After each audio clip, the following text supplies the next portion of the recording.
C'était trop pied. Ma vie a pris un tournant inattendu. Je suis pas là. Une mère célibataire qui élève son fils. Jérémy seul depuis longtemps. Il a maintenant 24 ans et nous avons toujours été très proches, juste tous les deux, à traverser les hauts et les bas de la vie ensemble. Mais un soir, quelque chose d'inattendu s'est produit. Quelque chose qui m'a amené à tout remettre en question. Jérémy est se rentré à la maison l'air épuisé, disant qu'il n'allait pas bien. Il avait travaillé de longues heures et étudié dur et il semblait complètement vidé. Je lui ai dit qu'il pouvait s'allonger sur mon lit s'il avait besoin de se reposer. La nuit était froide et notre vieille maison mettait une éternité à se réchauffer. Je l'ai couvert d'une couverture, pensant que c'était juste une mère qui prenait soin de son fils. Au début, c'était normal, familier. Mais ensuite, alors que je m'allongeais à côté de lui pour lui tenir compagnie, je l'ai vu se rapprocher. J'ai supposé qu'il essayait juste de se réchauffer. Alors, je n'y ai pas prêté plus attention. Ses bras m'ont enlacé, me serrant doucement comme il le faisait quand il était plus jeune, cherchant du réconfort. J'étais surpris. Mais je l'ai laissé faire, me disant qu'il avait juste besoin d'être rassuré. Allongé là, j'entendais la respiration lente de Jérémy comme s'il s'endormait. La pièce était si silencieuse que j'entendais mon propre cœur battre. C'était étrange mais apaisant, une proximité que je n'avais pas ressentie depuis des années. Je restais immobile, ne voulant pas le déranger, me persuadant que c'était juste une mère qui réconfortait son fils. Mais il bougeait, se rapprochant sous la couverture, son bras se resserrant légèrement autour de moi. Je me figuais, incertain de ce que j'étais. Une partie de moi voulait s'éloigner, dire quelque chose pour briser le mais. Une autre partie restait enracinée, prise dans une tension que je ne pouvais ignorer. Puis, quelque chose s'est produit qui m'a prise au dépourvu. J'ai senti quelque chose de ferme sous la couverture. Inattendu, indubitable. Mon cœur s'est emballé et j'ai essayé de rester calme, me rappelant que c'était mon fils. Peut-être qu'il ne s'en rendait même pas compte. Je suis restée allongée là, essayant de réprimer le trouble qui m'habitait, me disant que ce n'était qu'un moment gênant qui passerait. Mais les minutes s'égrenant et je réalisais que quelque chose avait changé et je ne savais pas comment réagir. Jérémy restait près de moi, sa respiration régulière, mais la chaleur entre nous devenait indiable. Je voulais bouger pour dire quelque chose de léger afin de détendre l'atmosphère, mais les mots ne venaient pas. J'étais comme paralysée, sans savoir ce que j'étais. Puis Jérémy leva légèrement la tête et me regarda. Son regard exprimait une douceur que je ne lui avais jamais vue. Une douceur qui, à la fois me rassurait et me troublait. Il ne dit rien, mais son regard semblait me demander si j'allais bien, si je ressentais la même chose indicible que lui. J'essayais de sourire, espérant apaiser cette étrange sensation, mais cela ne fit qu'épaissir le silence. Sa main reposait sur la mienne, fermée, pourtant douce, me frôlant presque distraitement. C'était un si petit geste, mais chacun déclenchait quelque chose que je ne pouvais ignorer.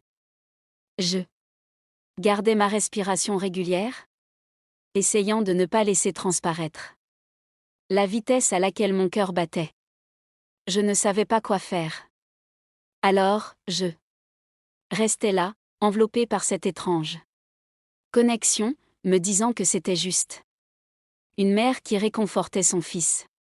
Mais, dans ce silence, juste nous deux sous la couverture, mon esprit était envahi de pensées inappropriées et pourtant impossibles à déloger.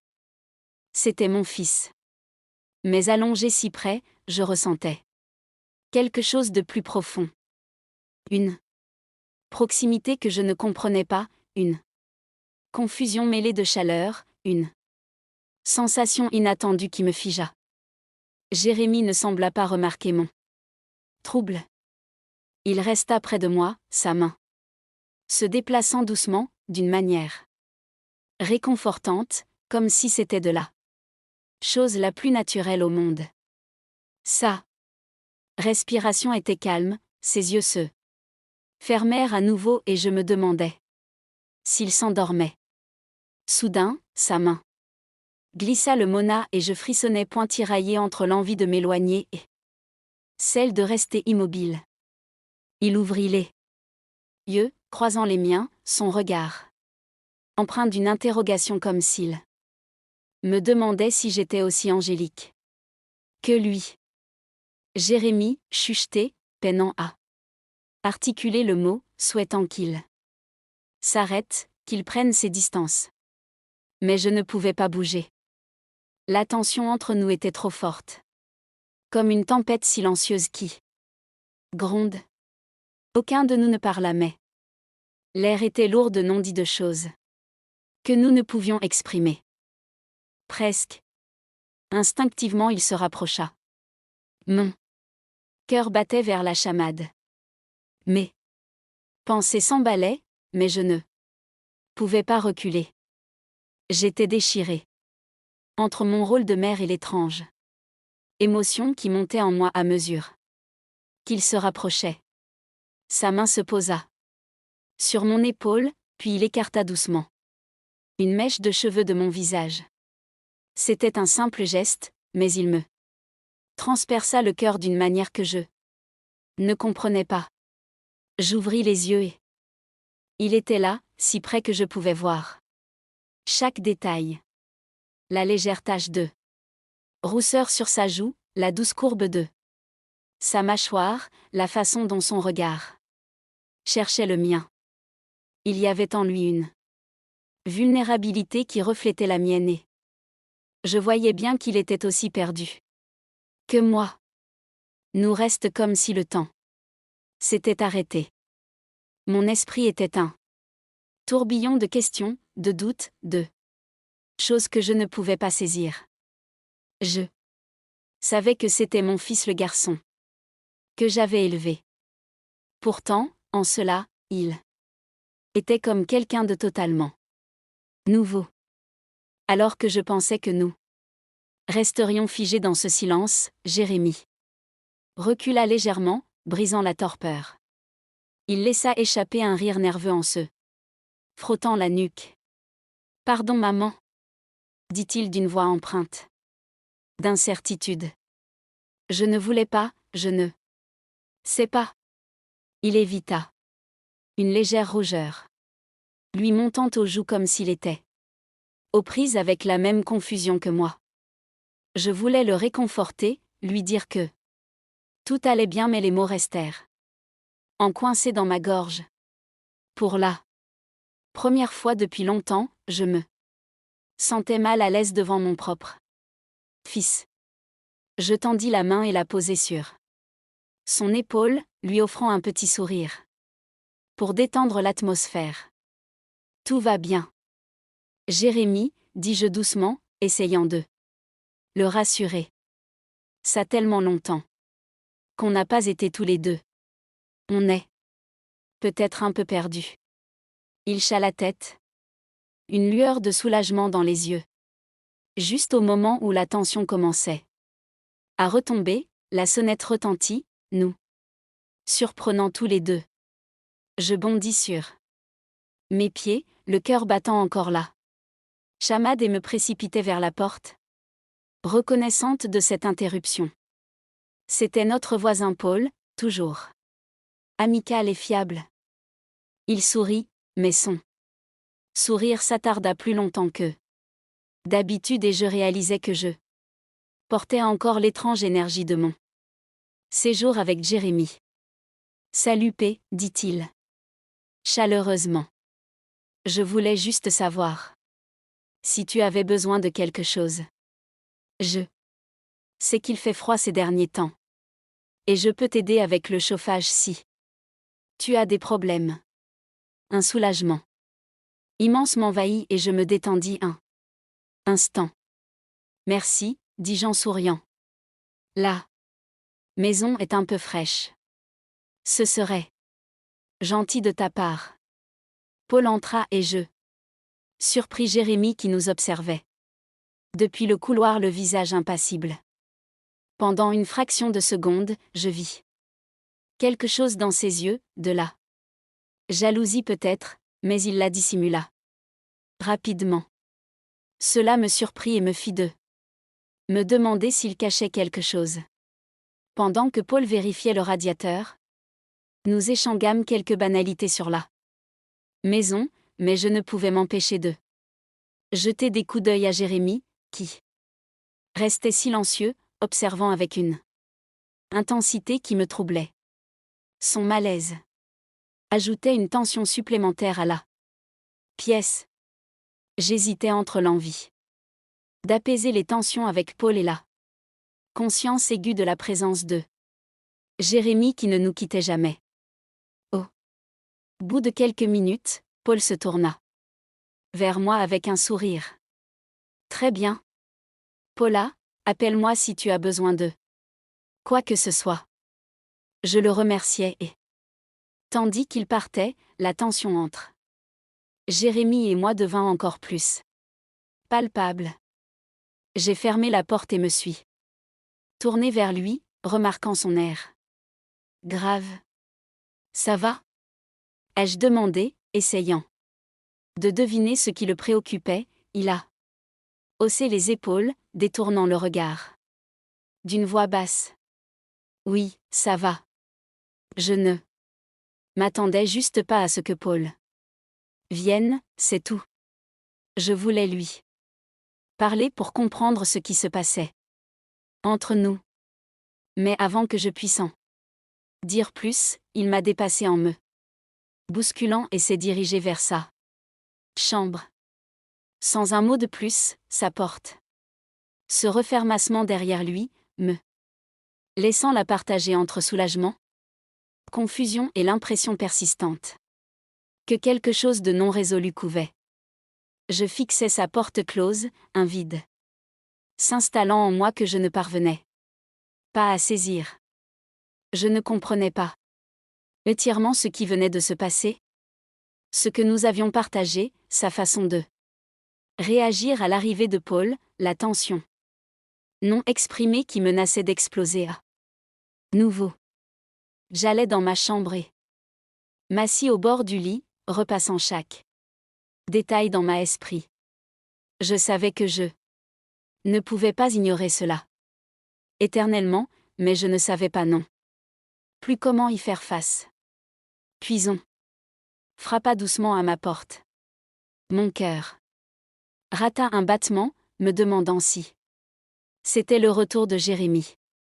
Entre mots, sa vulnérabilité transparaissant à travers la tension. Je posai ma main sur la sienne pour le rassurer. Ça va. Jacques, dis-je. On est peut-être tous les deux un peu perdus en ce moment. Ça fait si longtemps qu'on ne plus que nous deux et parfois les choses se compliquaient. Il lécha la tête, toujours les yeux baissés, puis croisa mon regard, ses yeux emplis d'émotion que je ne parvenais pas à déchiffrer.